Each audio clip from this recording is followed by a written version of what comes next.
আসসালামু আলাইকুম রহমতুল্লাহ। আমি নাজমুল, স্বাগত আজকের ক্লাসে।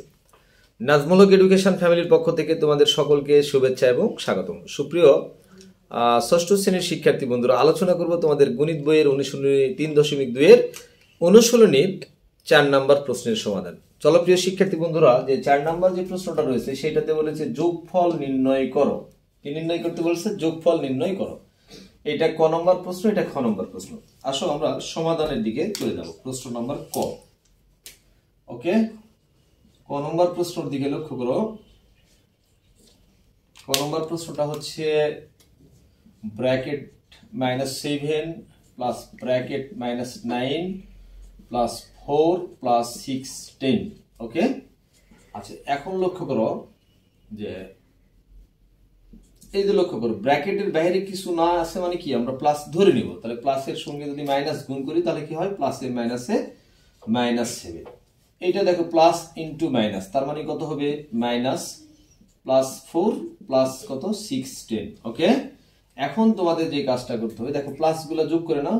6 10 আর 4 এই দুটো যোগ করলে হবে অবশ্যই 20 এবং -9 আর -7 হচ্ছে -6 10। দ্যাট ইজ 20 থেকে 6 10 বাদ দিলে অবশ্যই 4। এইটা হচ্ছে ক নম্বর প্রশ্নের উত্তর। ওকে, তাহলে এই ব্র্যাকেটের এখানেই ব্যাপার। প্লাস ইনটু মাইনাস হচ্ছে মাইনাস, প্লাস ইনটু মাইনাস মানে মাইনাস, প্লাস 4 প্লাস 16। তাহলে 4 এবং 16 যোগ করলে 20 হয় এবং -9 আর -7 হয় -16। 20 থেকে 16 বাদ দিলে 4। আশা করি তোমরা ক নম্বর প্রশ্নের সমাধান বুঝতে পেরেছো। এখন প্রশ্ন নম্বর খ তে চলে যাব আমি। প্রশ্ন নম্বর খ। খ নম্বর প্রশ্ন দিকে দেখো প্রিয় শিক্ষার্থী বন্ধুরা, যে খ নম্বর হচ্ছে সলিউশন, যে 37 plus into -2 plus -65 plus into -8। ওকে, এইটা হচ্ছে আমাদের আজকের খ নম্বর প্রশ্ন। এখন যেই কাজটা আমাদের করতে হবে সেটা দেখো, এইটা 37 আছে, জাস্ট তোমরা 37 লিখো, প্লাস ইন্টু মাইনাস। তাহলে প্লাস ইন্টু মাইনাস মানে কি? মাইনাস -2 প্লাসের সাথে মাইনাস গুণ করলে -65 প্লাস ইন্টু মাইনাস মানে কত? -8।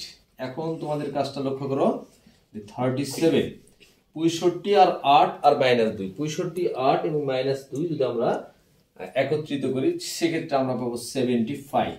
ওকে, কত পাবো আমরা? 75। এখন 75 থেকে যদি 37 বাদ দিই সেক্ষেত্রে উত্তর আসবে -38। কত আসবে প্রিয় শিক্ষার্থী বন্ধুরা? -38।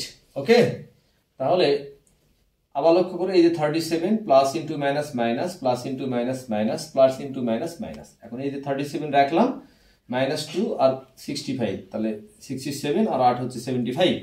এখন -75 থেকে 37 যদি আমরা বিয়োগ দিয়ে দিই বা বাদ দিয়ে দিই তাহলে উত্তর পাবো 38 -38। এই ছিল আমাদের 4 নম্বর প্রশ্ন এবং অনুশীলনী 3.2 এর শেষ পর্ব। আশা করি এই ক্লাসের মাধ্যমে এই অধ্যায়ের সব অঙ্ক তোমাদের সলভ হয়ে গেল। ধন্যবাদ সকলকে। আল্লাহ হাফেজ।